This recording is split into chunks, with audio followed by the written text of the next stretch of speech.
Everybody should have values that they write down. It keeps you accountable, but it also says like, hey, we're not doing that. We're missing this. Right.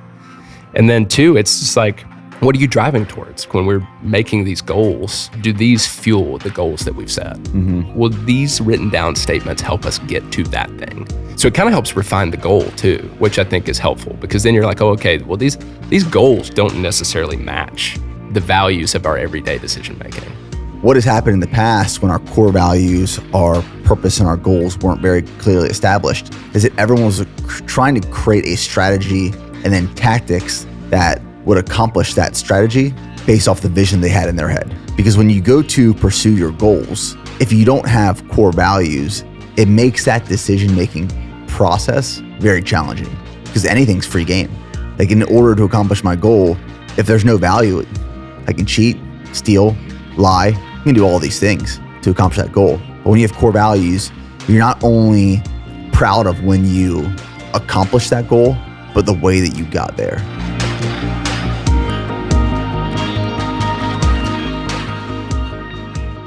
All right, welcome back to another episode of the podcast. Today, we're doing something a little different.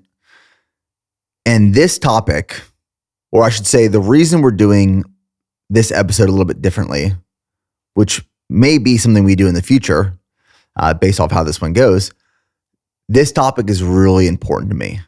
And I want to make sure that I convey the value, the importance, the message throughout this episode in the best way possible. And I think the best way possible is to have someone that I trust facilitate the conversation with me. So today, on this episode, we have, for his first time, Matt Stockton. Welcome, brother. Here we are. Thank you. You know, I feel like you work in a position like this and you look from the sideline, you think, I could get called up to the big league. And today's that day. Today happens to be that day. So we're in the chair. Did you expect this at some point? No. Well, no, honestly, because I didn't know where my fit would be. So I didn't know what, you think, well, if somebody gets a last minute stomach virus and we need to have a conversation and it can be personal, sure, I'll hop in. Right. But you try to just play the background and respect the guest and respect the platform and be like, there's a time, maybe this is it. Well, some of these solos are really hard. Like staying on topic for over an hour and trying to be presently engaged with the message that I'm trying to deliver, but then also in my head planning for what I'm going to say next, even when I have an outline, is challenging at times. So I think bringing someone onto the show can really help guide the conversation. And one of the reasons I've asked you is because as we've been working together the last couple of months, I mean, how many months have you been at BPN now? It was July. It was right at the start of July. We talked in June, right before the 50 mile. That's right. Ultra. Yep. So then we talked right before then, and July 1st. It was right. It was the week of the sale. That's right. It was the week of the sale. Yeah. That we came on. So since you started working here, and I've had the opportunity to work with you, just watching the way your mind works, the intentionality, the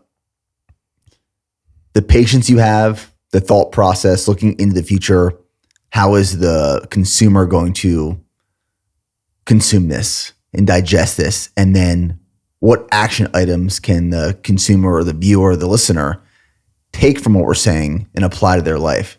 And the way you think about that and then execute on is very unique, and it's an extremely valuable, strong skill and trait. So I applaud you for that. You do an amazing job at it. I appreciate that. I think that'll just help this conversation today. Yeah, there's so much good stuff in here. I'm excited because it not only applies to the individual, it applies to the organization, it applies to the family. It covers so many things. And I think that when you step back at the end of this conversation, you'll be able to identify specifically where it is that what's the lens that you make decisions with? Yeah. What is it impacting? And most of the time it's impacting more than just you. And almost all the time. Almost all the time. And so there's so much good stuff here. That's why I'm excited about it. I feel honored on this topic. So we're talking core values. And I want to preface this conversation with what I'm about to say. For my entire life, and I'm sure for many people's lives, they hear core values or values. And whether it's on a sports team growing up, whether it's within your family, whether it's in a place of business, your work, your church, or wherever it is, we talk about core values. And I always heard about core values. And when I was younger, it was like this lofty term that I just threw away. I just assumed that people talked about having, if we apply it to a business, values, a mission, and a vision, because that's what they were taught in business school. So you create just this boilerplate statement instead of values that you say your family, business, sports team is going to live and die based off of. But the reality is that a lot of times those things are written down, thrown away somewhere, and then never actually utilized. Yep. That is not what core values are. In my experience, my opinion. And core values have the ability to change your life. I mean, some of the notes I have here is when you have core values, it improves efficiency and satisfaction in decision making. Making decisions is easier. When we have values that are clear, our decisions are easier, and the direction of our life is guided by the quality of those decisions. Core values are everything. Yeah. Oh, everything. I mean, and even too, it's like, I like to think about mission as that's the road you're on. Everybody has a road that they're on, but the core values are the guardrails on that road. Those are the things that keep you, I think about it when I was a kid and you would go bowling. You'd think about, hey, can you pull the rails up? Bumpers. The bumpers. Can I pull the bumpers up? Because even as a kid, I have this ball. This bowling ball is going to go to those pins. That is what is about to happen. But what I want to do is I want to make sure that I'm going to pull these up so that way I don't find myself drifting or I don't find myself in the gutter. I'm going to make sure that I stay within this lane and it's going to bounce and it's going to ultimately get where I want to go. Yeah. I think about core values like that. I think that they're these guardrails that provide you safety. It basically keeps you from swaying. It keeps you from going into those gutters, those pieces. Right. And it ultimately provides you safety and clarity, like you said, to get there. Yeah, the clarity is everything. Yeah. For me. A lot of this thought process was sparked by a book for me a few months ago. Beyond Entrepreneurship 2.0, BE 2.0. It's a Jim Collins book. I love all things by Jim Collins. This is a book that I started listening to on a run. And within the first 30 minutes, I knew it was powerful. I shared it with the entire BPN team. And this book alone has guided the vision for our business, not only in 2025, but for the next 10, 20, 30, 40, 50 years. And essentially the way this book is set up, and I'm not going to spend too much time on this, but I think it's important and valuable. To set a vision for an organization, to set a vision for your family, to set a vision for yourself, there's three components that make up the vision. The first is core values. The second is purpose. And the third is goals. Core values and purpose should not change more than once every 100 years, as Jim Collins states in this book. Goals, however, when we're looking at a business, and you can modify this however it fits in your life, but for a business, goals are set on 10 and 25-year targets, between 10 and 25 years. So after I read this book, and I was very compelled to create this very clear vision statement for the BPN team and staff, I wrote down our core values, I wrote down our purpose, I wrote down our goals, and I shared it with the team. Again, I want to reinforce core values and purpose don't change more than once every 100 years. Goals, 10 to 25-year targets. So here's what I share with the BPN team. I want to share this with you guys because when I say core values, like our core values used to be integrity, transparency, and service, which they still are, but they didn't reach the depths that I wanted it to. It almost weren't actionable. Yeah, it was so surface level. Yeah. It felt kind of boilerplate. You know, I can go on a website, search like what are some popular core values, and like, oh, here's 3 that sound pretty good. Looks sexy on a wall. Exactly. Yeah. But these are very applicable to the BPN team and family. And I would encourage the listener, the viewer, that after you listen to this episode and you go to apply action to your life, when you go to write down your core values, don't make them lofty, don't make them broad, don't make them soft. Make them extremely applicable to your life, the outcomes you want to experience, and make them unique. Don't go on a website and search for like what are popular core values for my family, because we should be doing this for ourselves and our family and our business and our sports teams and everything we're a part of. They are foundational, but the core values for BPN, we share stories of incredible human achievement. We are a brand for the committed, those unwavering in the pursuit of their goals, never accepting mediocrity. We hold ourselves to the same standard we expect from our customers, athletes, and partners. We are consistently good rather than occasionally great. We believe in hard work. We will never sacrifice profitability for growth. We have hard conversations.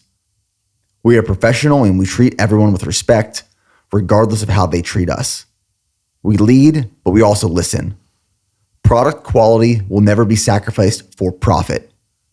We take care of our people and treat them like family. Our brand will never be eroded in the process of growth, scale, and expansion. We are resourceful, spending as little as necessary to achieve the outcomes we desire. And we are problem solvers.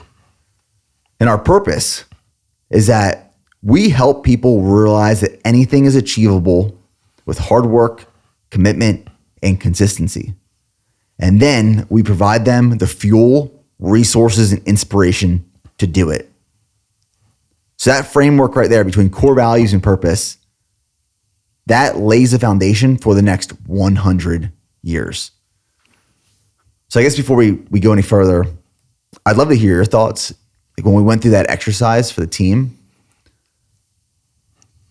what you took away from it. Like what was the value in creating, publishing core values, purpose, or goals to set the vision for the future? Yeah. First of all, these feel so dialed in. I think you would agree with that. Mm-hmm. There's something about these that even just in the limited time that I've been here, these feel so dialed into what goes into the everyday decision when thinking about building the brand. And one thing I wanted to mention to you is there was a couple of weeks ago, had an idea for the podcast and I was bringing it up to you. It's like, maybe there's an opportunity here to do this and do this. And you were very nicely like, well, let's keep it on this track. Let's keep it here. And I thought, man, he's right. He's definitely right. But when I stepped away from it on the car ride home, I thought, it's so easy to have an opportunity to sway like that it made sense why I feel like, because you're a visionary anyway, you have that sense of like wanting to talk about the bigger picture. There was this realization in me that thought, that's probably often, not from a sense of distrust on your end, but that's probably why often you make time to voice these regularly to the team. Mm-hmm. Is because it is so easy in small decisions, no matter what area of the business you're in, to just drift and miss it. And so I thought that was your ability to kind of move that back into its place. Yeah. So having these written down, everybody should write them down. Everybody should have values that they write down because it's going to be accountable. It keeps you accountable, but it also says like, hey, we're not doing that. You know, we're making decisions. That's not, we're missing this. Right. And then two, it's just like, what are you driving towards? What are the things that these are actually like when we're making these goals, do these fuel the goals that we've set? Mm-hmm. So when we make goals, will these written down statements help us get to that thing? So it kind of helps refine the goal too. It does. Which I think is helpful because then you're like, oh, okay, well, these goals don't necessarily match the values of our everyday decision making. So with several of these, I just think they're extremely dialed in. I think that it's so helpful to be able to operate from a mindset of just understanding that so much of this business is thinking about the people and serving people, which we'll get into a little bit later, but just the ability to understand a need and serve that need and have that. What I love about core values, purpose, and goals is that it then provides the strategy and tactics for the team to execute upon. So like, as a visionary of the business, it is my responsibility to set vision so that other departments and people within the business then can go build out strategy and tactics because the vision is so clear. Right.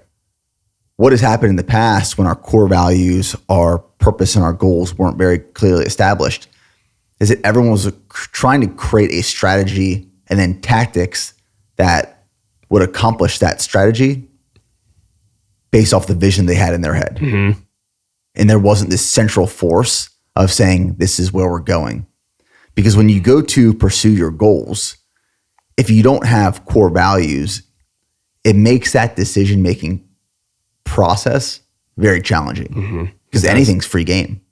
Like in order to accomplish my goal, if there's no value, I can cheat, steal, lie, kill. You can do all these things right to accomplish that goal. But when you have core values, you're not only proud of when you accomplish that goal, but the way that you got there. Yeah. And I'm a big fan of writing things down. I like having it in front of me. Because part of it, like I have this fear that if I don't write something down, that I will forget about it, even though it's already ingrained in my head. And I will create redundancies to make sure. So I will go into my notes app, like in preparation for this episode, I had this core values note and I was writing down all these things. And I was afraid that by some chance that note would get deleted. So every time I updated it, I would screenshot it. So my camera reel on my phone is like images or screenshots of so much stuff because I like visuals. Yeah. I like writing it down. I like getting it ingrained into a piece of material, putting it on the wall, making it my screensaver, my desktop, like all of these things because I don't want to forget it. If it's really important to me, I don't want to forget it. I want to see it often. I want to see it frequently. I want everyone else to see it and experience it because when it's in front of you, you can't ignore it. Yeah. I mean, there is such power in remembrance because you get into situation by situation. If you don't remember what you came through, what you walked through, what something taught you, you're going to be in a place of constantly trying to search for some sort of meaning or fulfillment or faith in something. But there's such power in being able to look back and remember what you walked through or remember what you said, remember what you predetermined you were going to think or act or feel. I think that there's an element of faith to that too. It's just, that's what builds that, is that ability to, the power of living life and having things happen. It's just the ability to recall it, which we'll get into talking about our children. Like that's the ability to recall and just remember where you were and see where you are now. I just don't think, like you mentioned, writing things down, putting things in places. I just don't think there's a lot of people who, well, I don't want to stereotype a lot of people, but I can imagine there's a lot of people who struggle to remember either things that they've gone through, things that they made it through, things that they persevered through and got it. And when something similar to that comes in, they fall right back into that anxiety or that stress trap. Yeah. But there's just such fuel in compounding just the lessons you've learned, the remembrance of that. So I honor that. I feel like everybody should have a sense of remembrance more.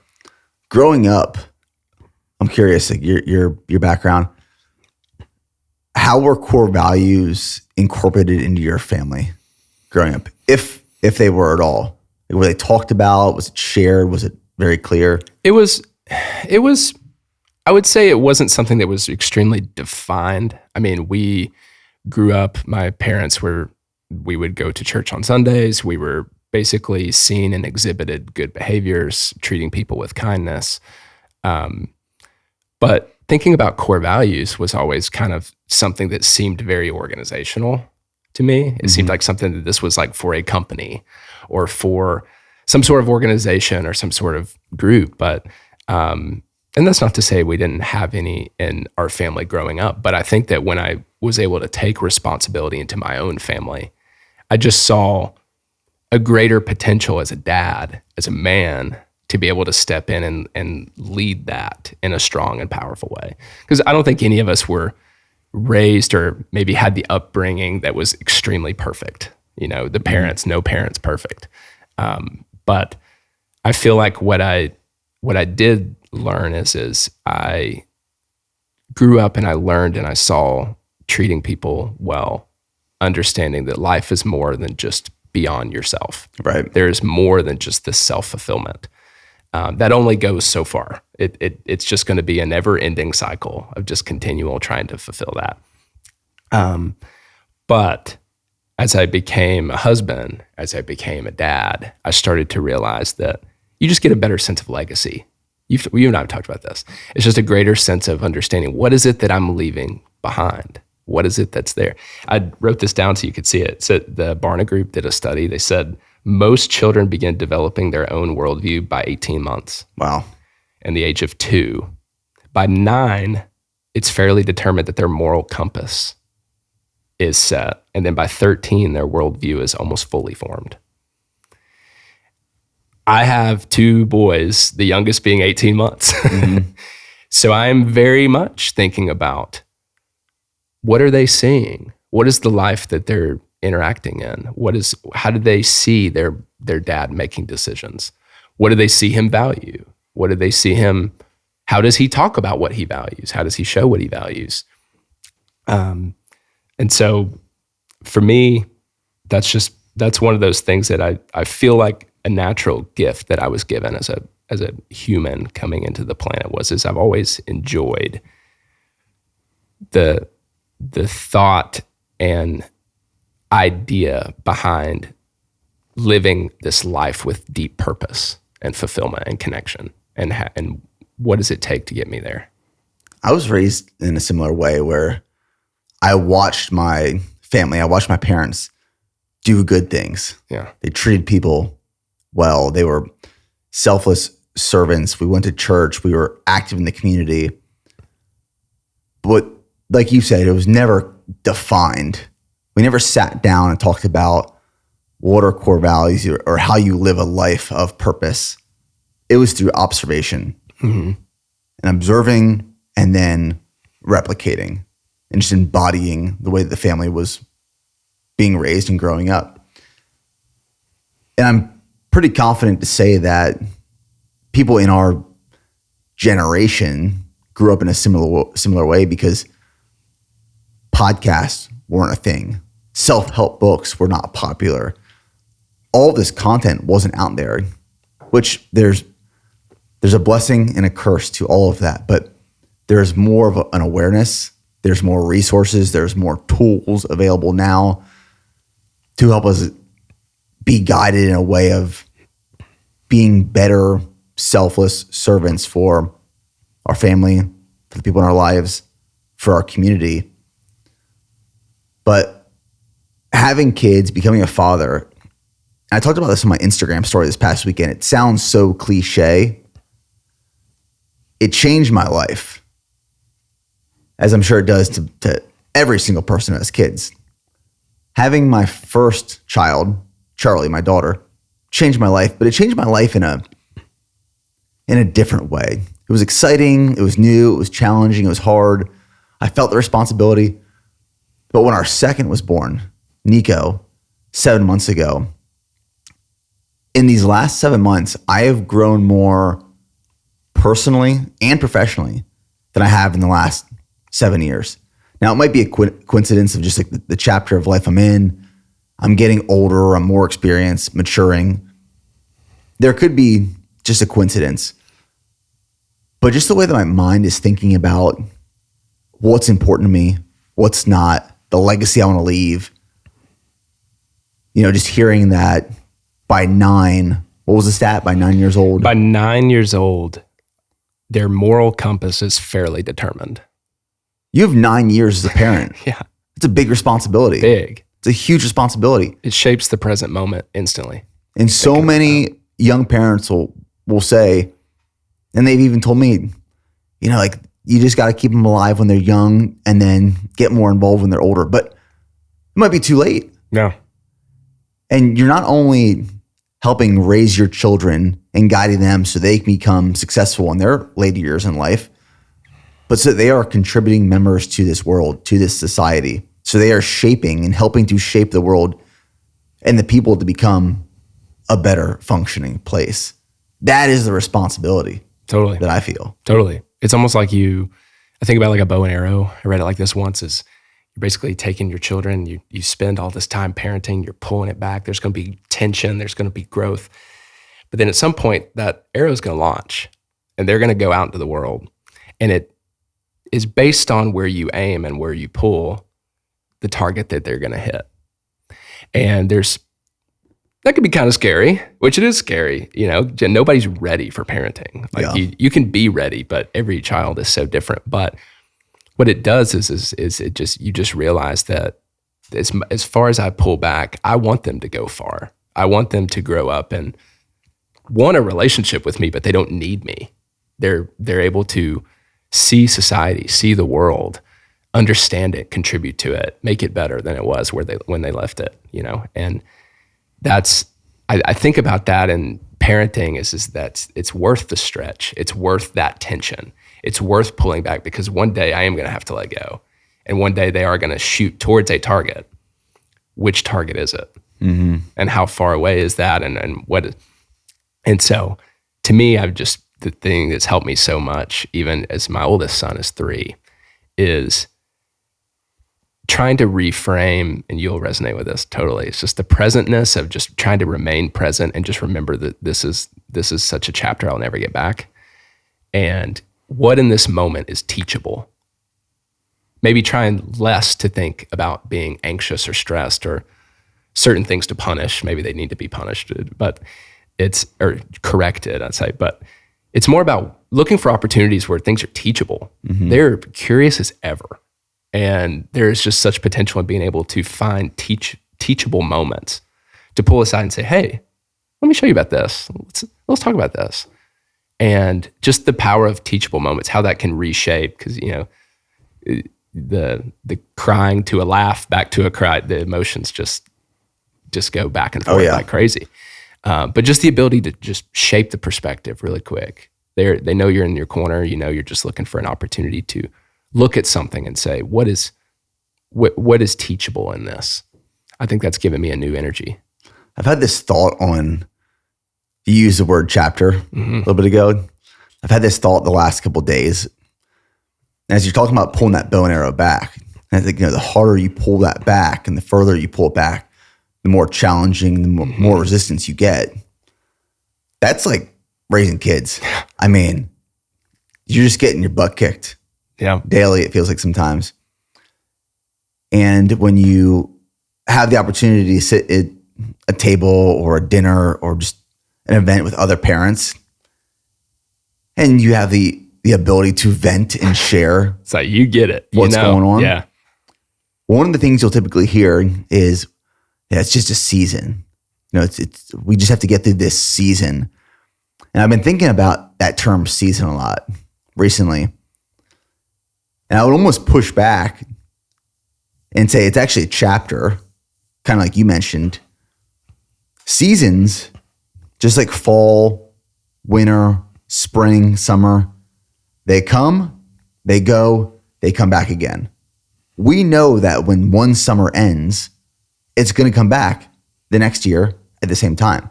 We're going to get another opportunity to live out another summer. Mm-hmm. If you have a bad summer where you're working the entire time and you didn't get to go on vacation or go to the beach, it's okay, because next summer you can do exactly what you want to do.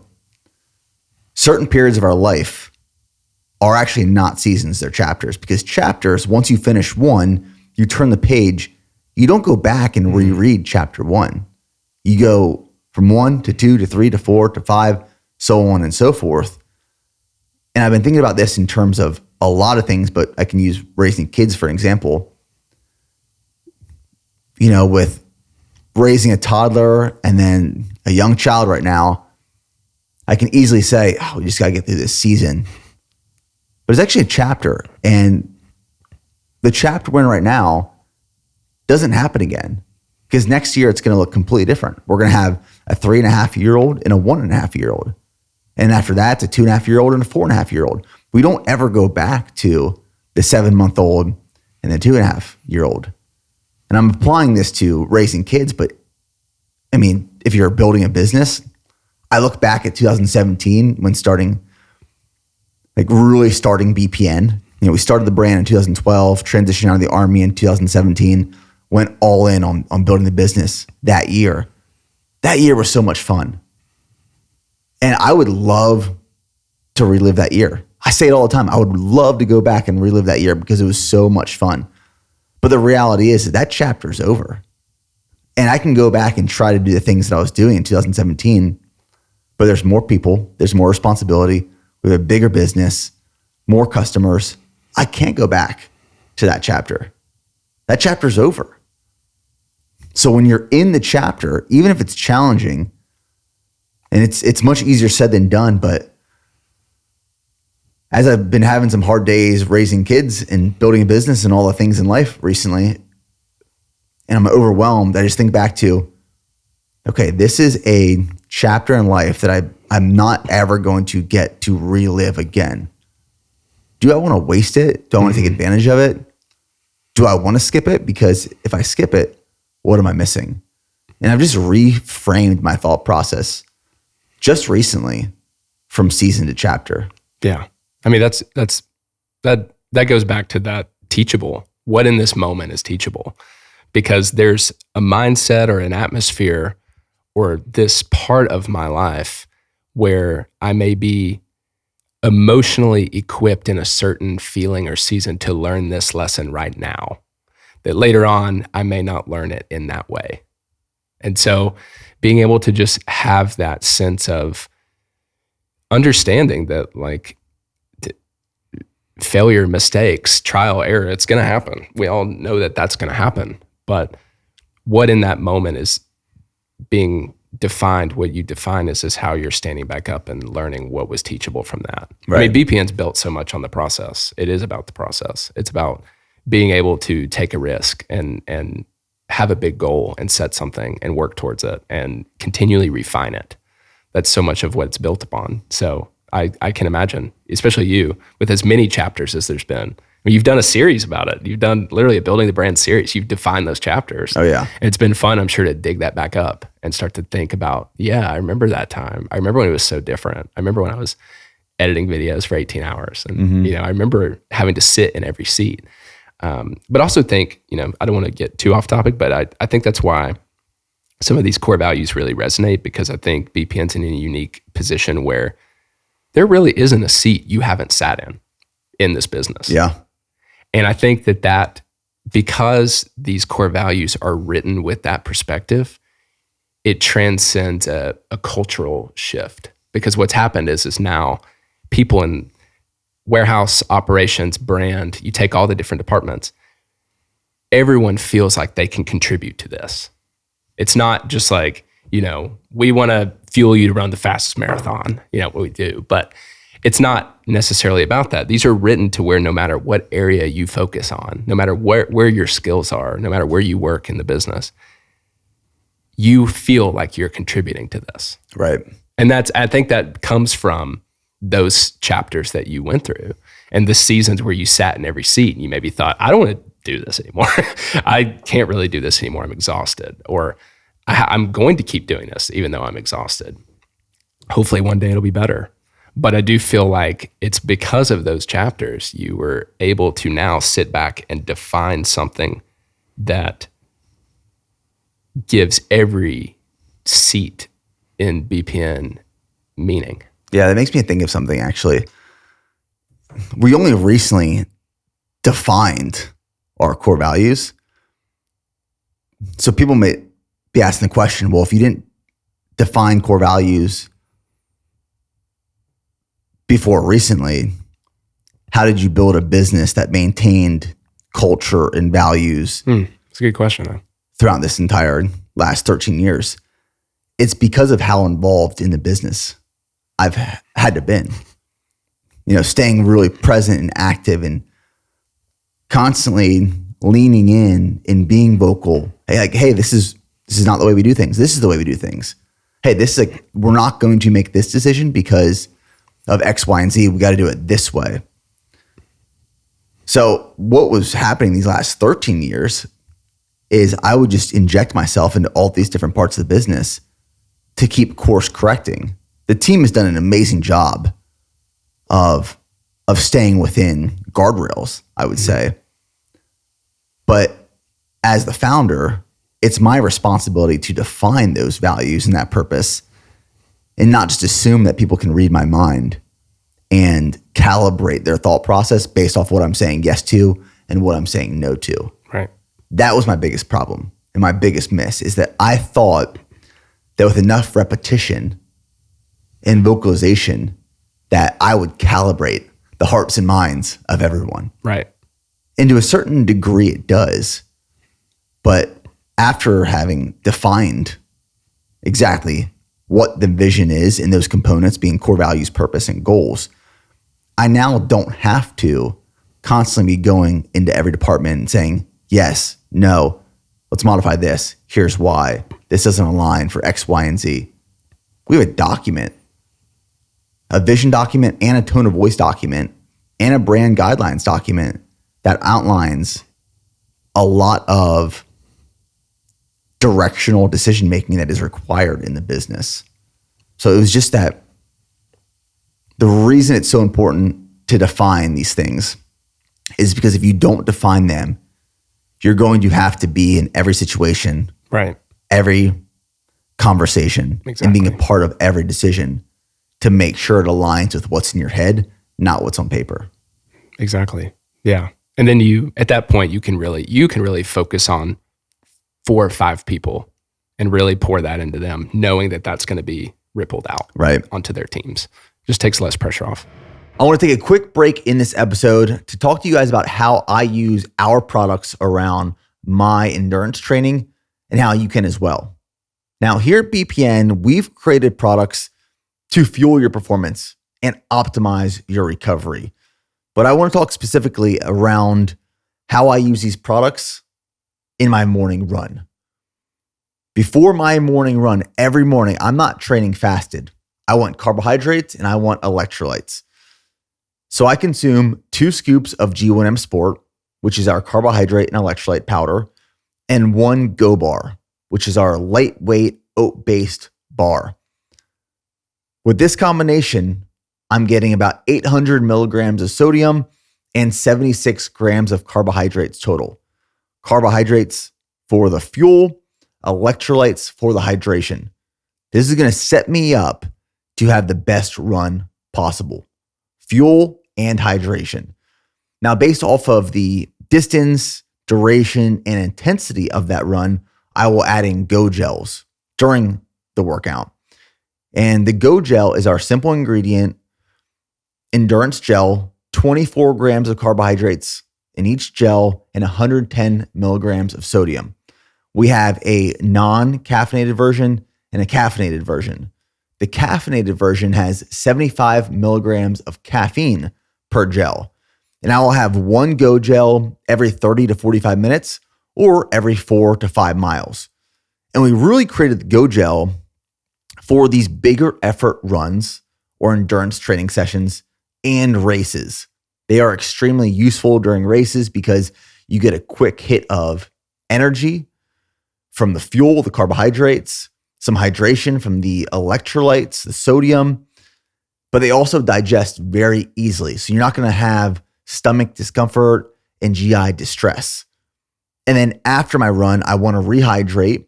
So I'm always adding in our electrolyte powder, 1 to 2 scoops. Each scoop has 500 milligrams of sodium, full electrolyte profile. So I'm using our products to fuel training, enhance hydration, maintain effort intensity during training sessions with the Go Gel, and then rehydrating immediately after. So that's how I use our products around my early morning runs and all my endurance training, and how you can as well.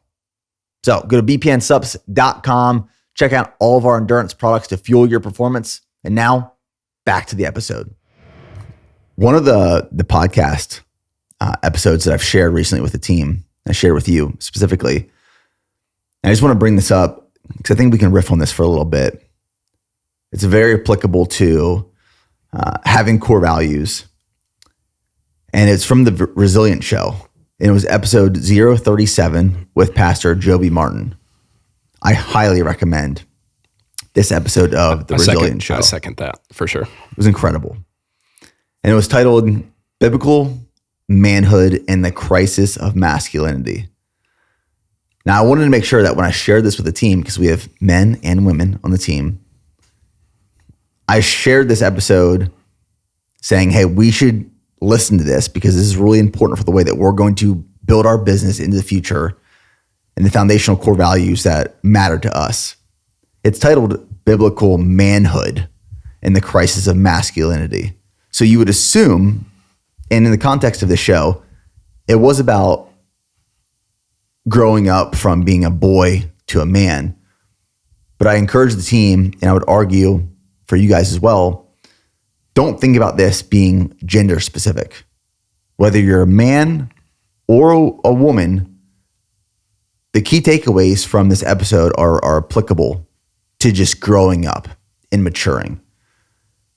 And they talk about in this episode, Pastor Joby Martin, that once you figure out that you are a servant and that is your primary goal, you then can become a man. Maturity in leadership is not about yourself. It is being a selfless servant to protecting and providing for others. It is being abundantly generous. There's a lot of talk in the world right now of what is a man compared to what is a boy. And I think most people take the wrong approach with like this toxic masculinity approach. And the way that they even described it in the show was like, the measure of a man is what you consume and what you have. How big is your truck? How much money is in your bank account? How big is your business? How much power do you have? How much authority?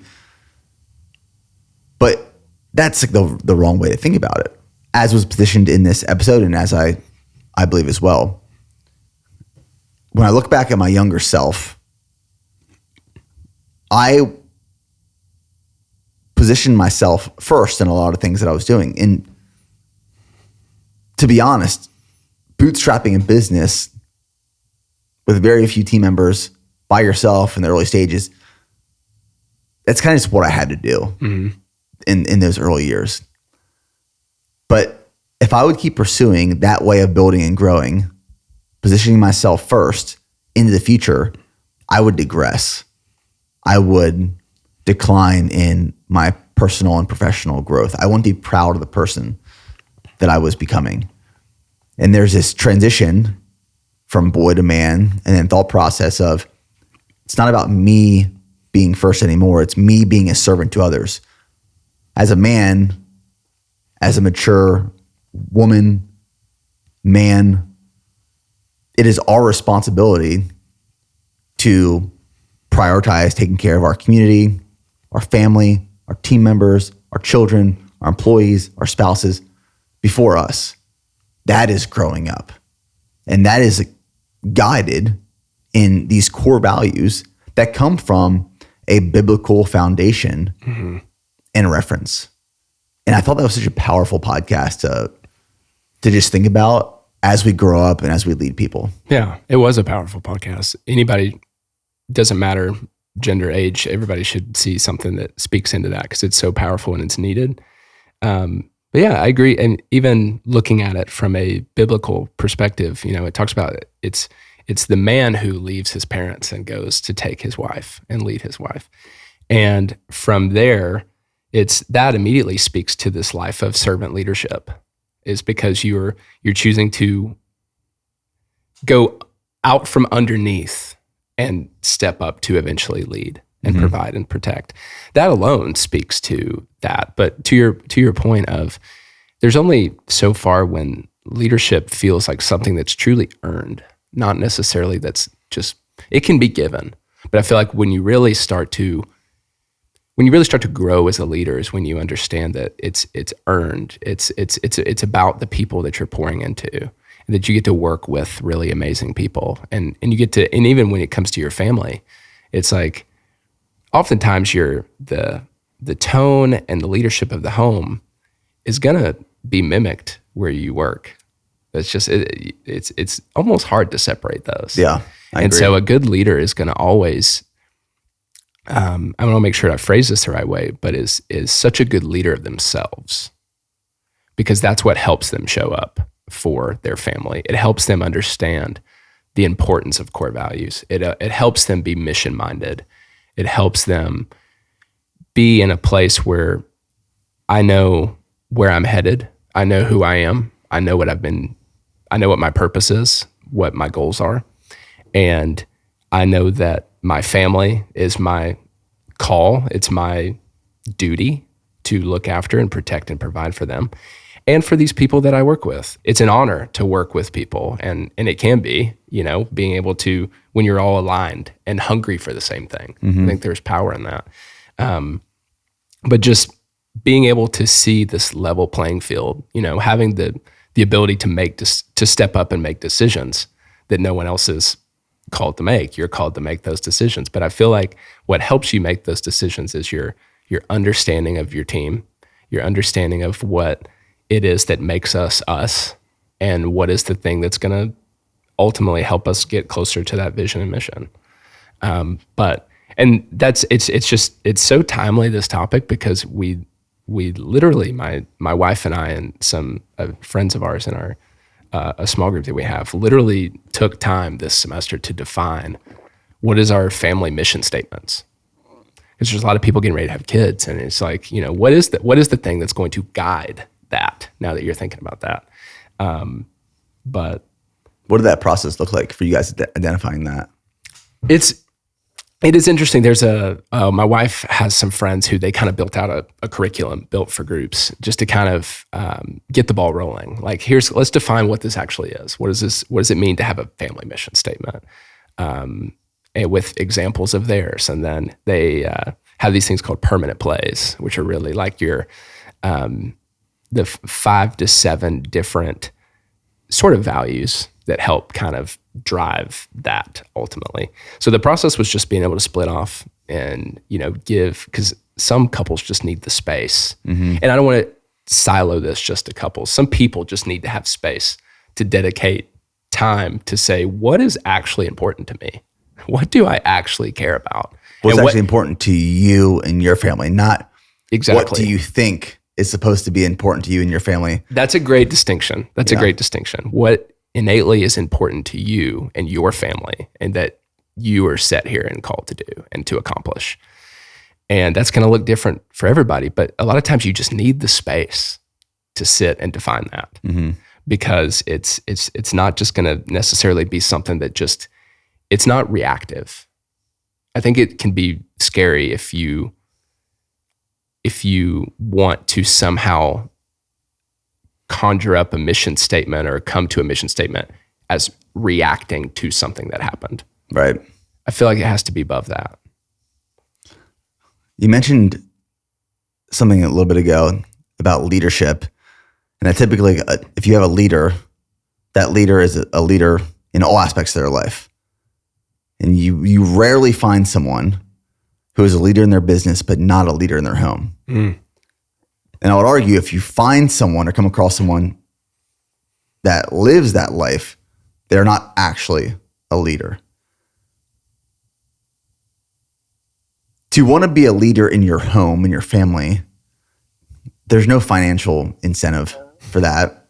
You're not getting a raise. You're not getting a promotion. It is a responsibility that you take upon yourself and really own.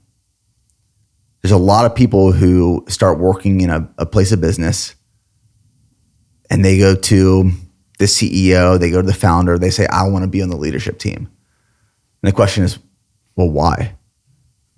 I've worked here for X amount of years. I think I deserve this amount of money and this amount of authority after being here for this long. No, you don't want to be in a leadership role. You just want to be promoted. You just want more financial incentive. I want to be in the room. Yeah. Yeah. You want to be part of the decision-making process. If you want to be a leader, the reason is never incentivized by these perks. It is because you want the responsibility to be a servant to others. And if you want to be a leader because you want the responsibility to be a servant to others, that will then have crossover application to every other part of your life. You will not want to be a servant to others in your business and not in your family, right, and vice versa. So if you're sitting here thinking, I want to be in a leadership position one day, you should really ask yourself the question, but why do I want that? Is it for the perks or is it for the responsibility? Because the responsibility comes with a whole lot more weight.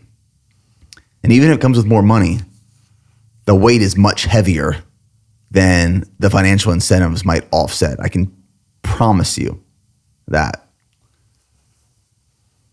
So one of the things I want to talk about next is the consequences of operating your life in the absence of core values. Yeah. Oh, yeah. The way I'm thinking about this right now is Donald Miller has like the 7-part framework of storytelling. And I'm going to butcher it off the top of my head, but it's like you're introduced to this character. The character is presented with a problem. The character then meets a guide. That guide helps them navigate the problem they're experiencing. And then the guide provides the character a process to successfully accomplish this problem. And there's 2 outcomes. There's success and there's failure. And I believe that's kind of where we're at right now in this conversation is if you are the character and you meet a mentor, you meet a guide, and that guide provides you this insight to say you need to establish core values in your life because it will guide every aspect of your life moving forward. If you fail to establish core values, this is what's going to happen. If you succeed in establishing core values, we will then talk about what's going to happen. Now, there are always exceptions to the rule. So someone might be listening to this saying, well, my friend John has no core values in his life. He's never identified these things. He makes a lot of money. He's super happy in his life. He has a great marriage. His kids respect and trust him and love him dearly. That's great for him. But I would argue that is the exception to the rule. There's always going to be exceptions to the rule in every aspect of life. And everyone loves to reference the exception because the exception challenges the status quo of what is consistent. And if we operate our life in the absence of core values, let's talk about what can happen. Because I have met many people and when I finally realized how important core values are, it makes it very obvious to who in your life or who in your circle, who in your environment has not identified their core values. Yeah. And that's a dangerous person. Like we were talking about before we started recording, that is a dangerous person to be around because they are unpredictable. You don't know what is guiding their decision-making process. Are they guided one day by financial incentives? And then the next day after going to church, maybe it's a Monday morning, they're guided by biblical reasoning and faith in God. But then by Friday, they're out at the bar and making decisions that are completely against what they believed the prior Monday. I don't trust being around a person like that. It is dangerous. It is unpredictable. I want someone who is consistent and rooted in values.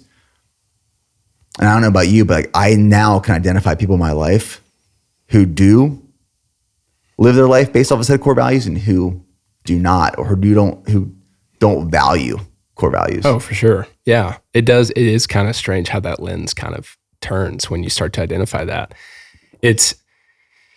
I feel like it's even too demonstrated for people who just have a great sense of safety.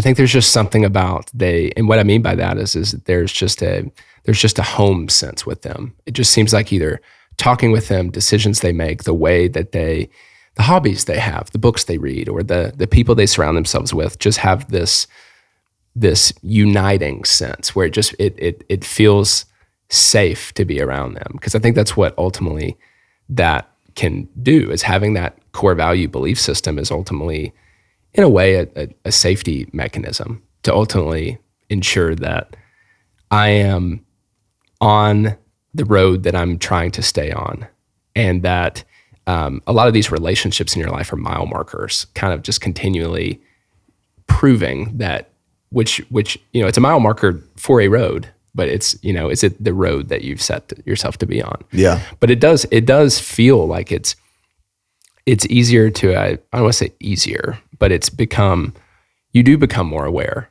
of who are people that actually, so many of their decisions make sense.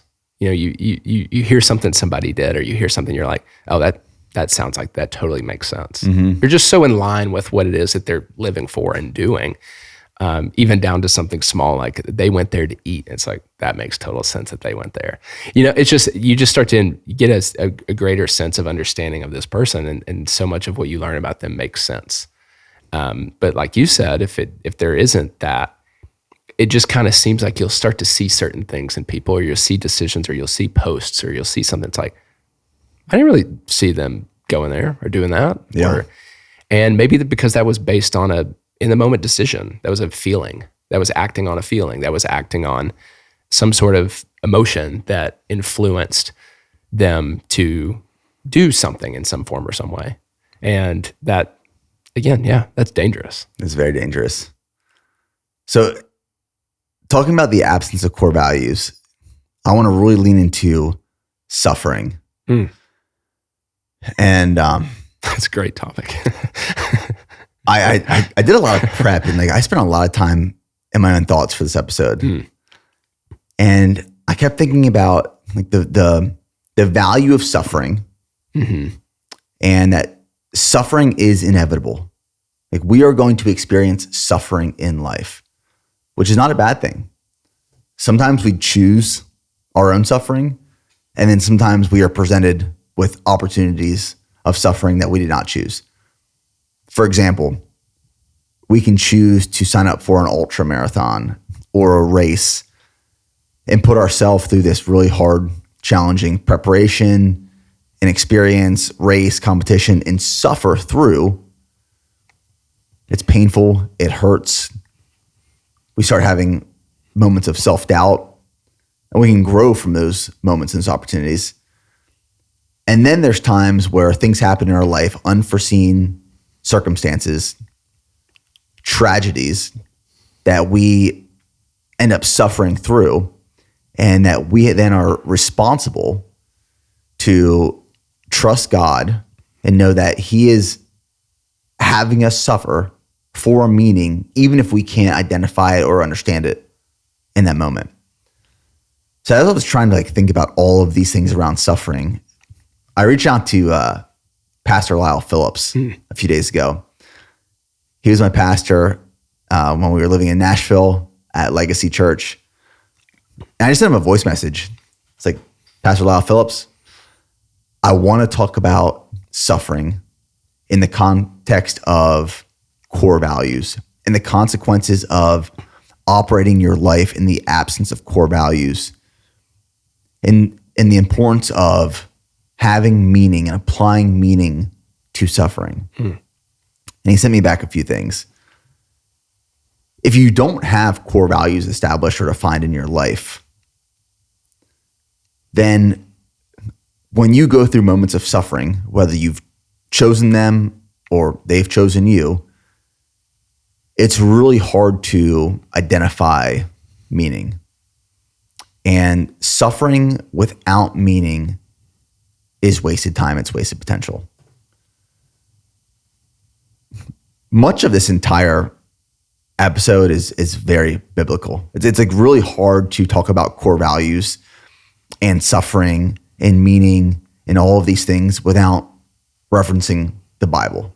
I mean, it is so Yeah. biblical in every sense and aspect. Even because too, the essence of, as a believer in Christianity, the essence of Christianity is Christ likeness. Mm-hmm. And so if that is the essence of that, so many of your embodied values that are special to you want to go there, want to mimic that. So yeah, I agree with you. How it almost feels like they have to be in alignment.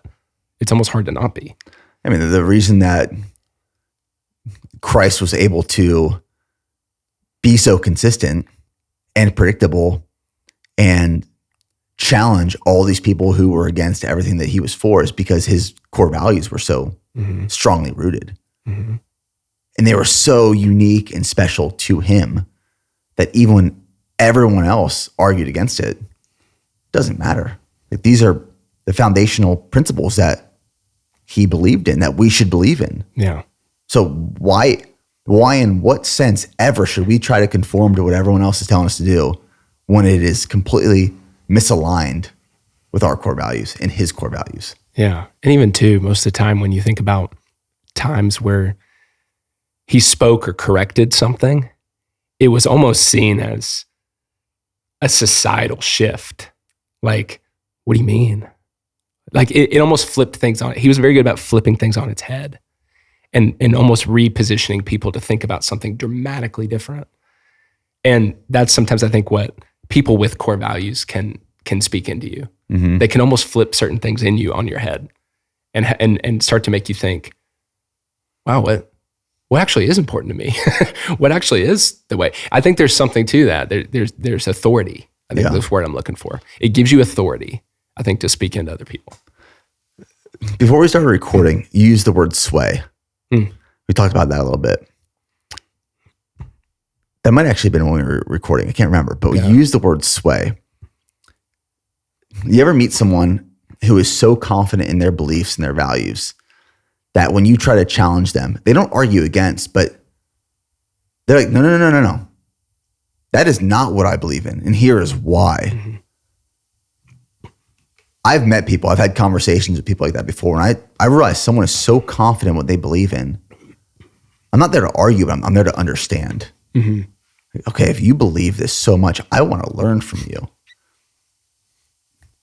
That is like one type of person, so firmly confident in what they believe in. And it's not for just any reason. There is substance, there is context behind it. There's a reason. Mm-hmm. Then there's people who are the swayers, not to be confused with the swingers. The swayers will conform to what they believe is relevant at the time. Right. All these people, their core value is now X, Y, and Z.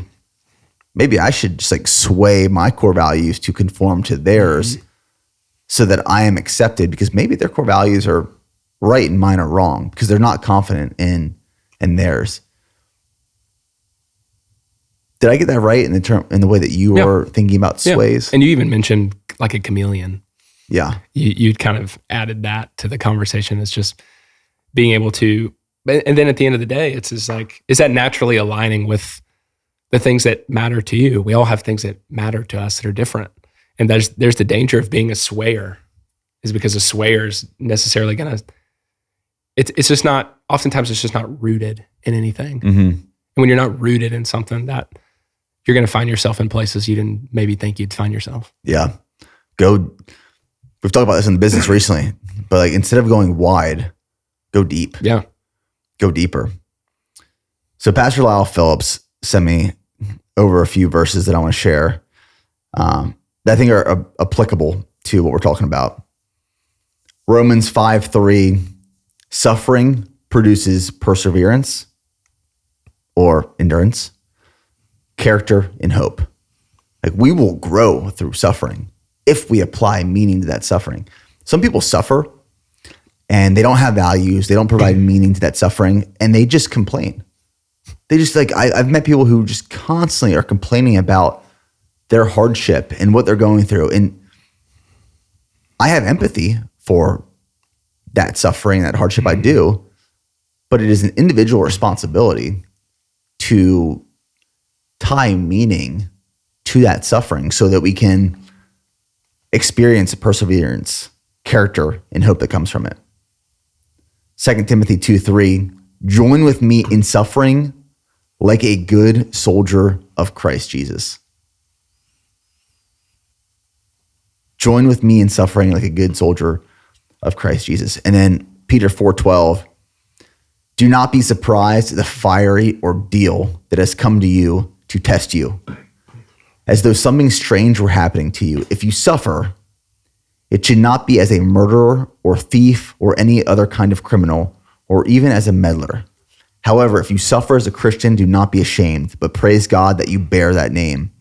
For it is time for judgment to begin with God's household. And if it begins with us, what will the outcome be for those who do not obey the gospel of God? You got to think about that. What a question. It is time for judgment to begin with God's household. What will the outcome be for those who do not obey the gospel of God? It's a mandate. Yes. Essentially. And even going to Romans, suffering produces perseverance. It's in James, there's a verse that, mentions when you meet trials, it doesn't say if you, it says when you meet trials of various kinds, the perseverance and endurance through that is going to produce steadfastness, which I think is another quality of someone who lives their life very mission driven and has very strong core values. Mm-hmm. Is they understand that their faith is being refined. I think we can all say, I just feel like I'm being tested.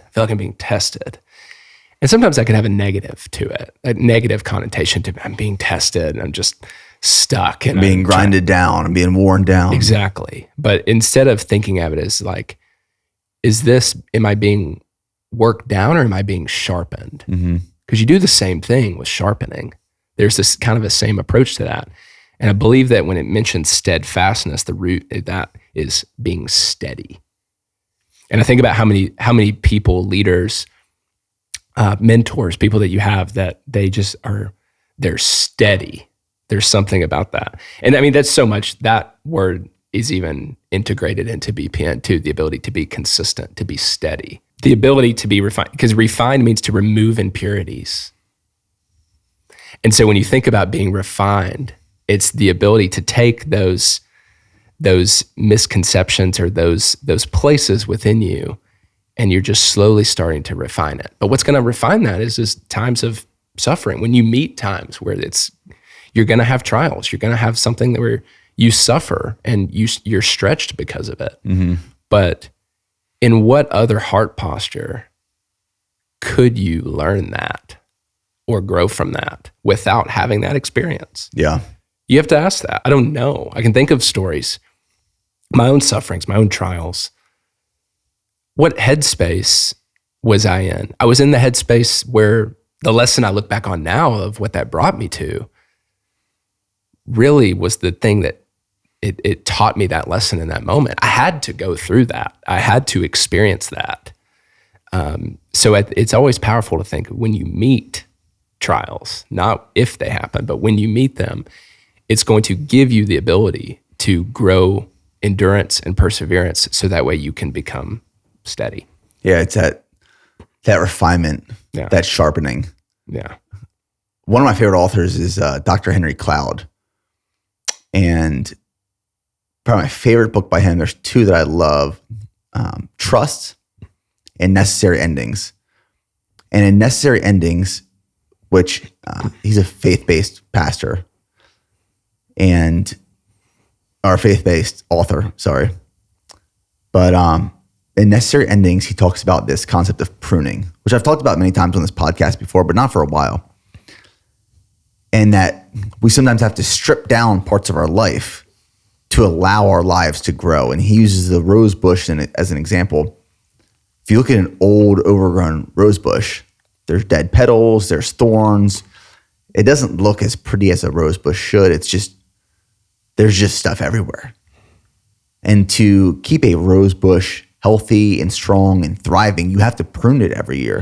You come and you cut away the dead stems and thorns and branches. You clean it up. And by pruning, you strip it bare. It looks dead after you prune it. But give it a few weeks, a few months, and it blooms, it blossoms, it's beautiful once again.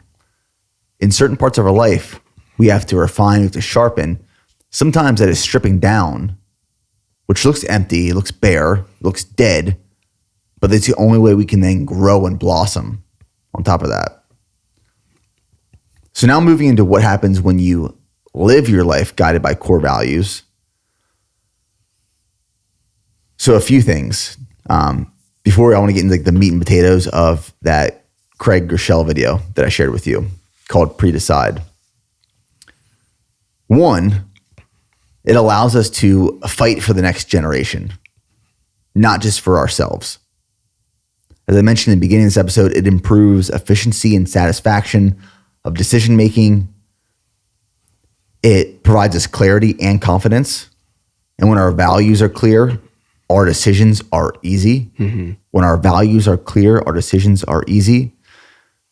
And it allows us to ask the question, are we pleasing God with our decisions and our actions if our core values are aligned with the ones that are like God? The video I shared with you called Pre-Decide, it was a sermon by Pastor Craig Groeschel I found on YouTube, was amazing, where it talks about if you have your core values established, it makes decision making so much easier. You've pre-decided what you're going to say yes to and what you're going to say no to, because it's not in the moment, do I want to do this?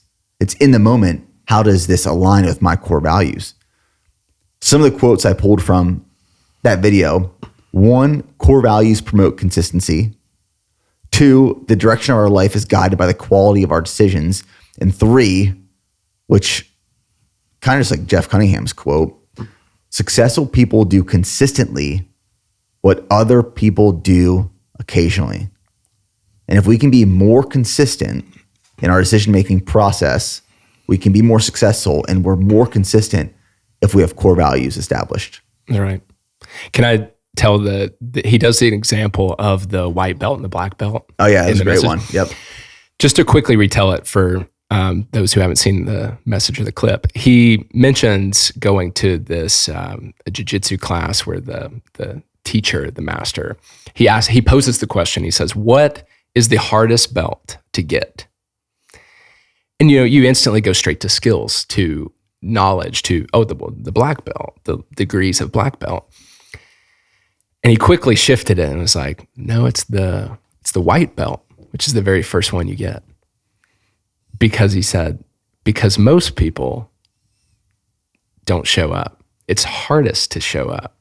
That's the hardest belt to get, because you decide to show up.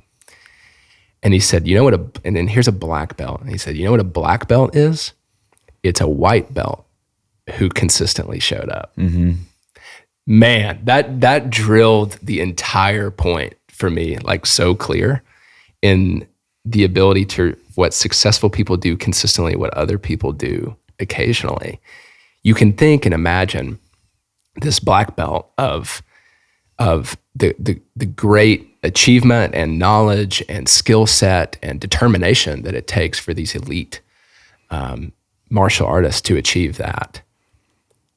But from someone who is at that, they just see that as, I was someone who showed up and I just kept saying yes. I just thought that was such a powerful image to bringing the power of consistency.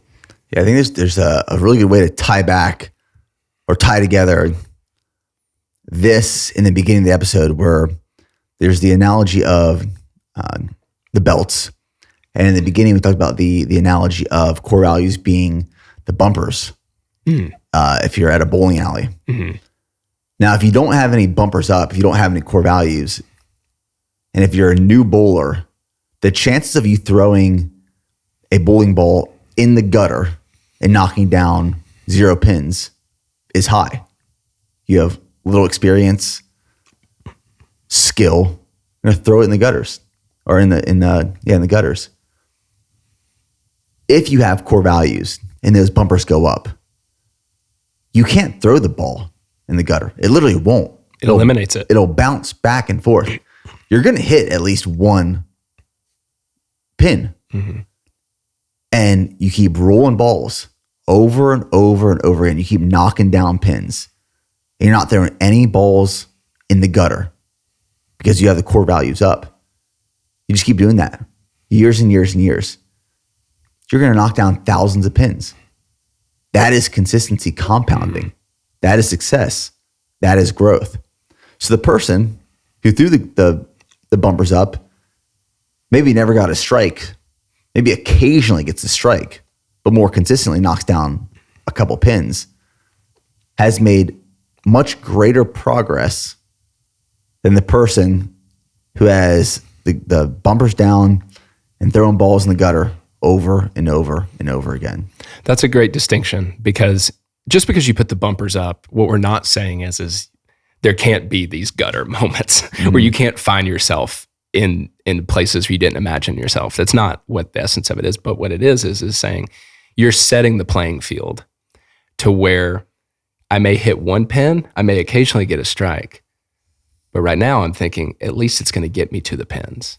At least that structure is going to get me to there. And it really greatly eliminates my chance of going straight into the gutter. Yeah. Which means is to get into a gutter with the bumpers up, you really gotta you gotta mess up. You really gotta mess that up. So you have to try. You almost have to try to mess up. And that's another great point, is how powerful when you have core values, how almost, I don't want to say how hard it is, but we mentioned how much easier it helps clarify your decisions. You really have to mess up. Yeah. So, that's why there's having people to keep you accountable to those things, having them written on a wall, having them meaningful to you, because if it's strong enough of a why, you'll find yourself devoted to it. I agree. And that was a point of what Pastor Craig said, is the finding that why that drives devotion, that continually keeps that. Because you're great at always keeping the perspective of you're never going to always wake up motivated. It's hard to lean on motivation all the time.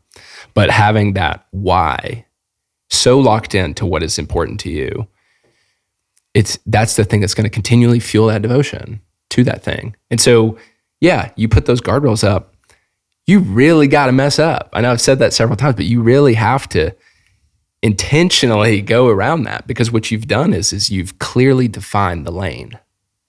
And that's what it does, is without it, it's kind of open. You have to be way more strategic, and you have to be way more specific about your approach. The bumpers say, this is my lane. I think we nailed what we were trying to get across in this episode. I mean, this was, for me, as I was sitting down and outlining this one, I said, man, this topic is so valuable and so important that I just want to make sure we do this one right. And I think we really drove the topic home in this one. So my hope is that people listen to this, and if you're listening to this, you're watching this, challenge the way you may have thought about core values in the past. It is not an organizational term. It's not this boilerplate business plan requirement for your business, your life, your work. It is so valuable. It is the bumpers of your life that allow you to be more consistent, that allow you to be that servant to your community, your family, the people around you. It's not an option. It's essential. It is critical. It is necessary. It's a mandate. It's a mandate. So create those core values, create the purpose, write it down, share it, look at it daily, make it unique to what you truly believe in, and go forth and conquer. Yeah. And for people who watch and listen to this, if you have goals, you can reach them. You can get them. Because what core values are going to do is they're going to fuel that. They're going to give you the ability to accomplish what you probably or maybe don't think you can. You will greatly outperform what you think you can do when you are making decisions and setting goals with something that is extremely locked into who you are and what your purpose is. Well, Matt, thanks for joining me. Hey, I'll do whatever you want. That's great. That's great. Thanks, man. You're welcome.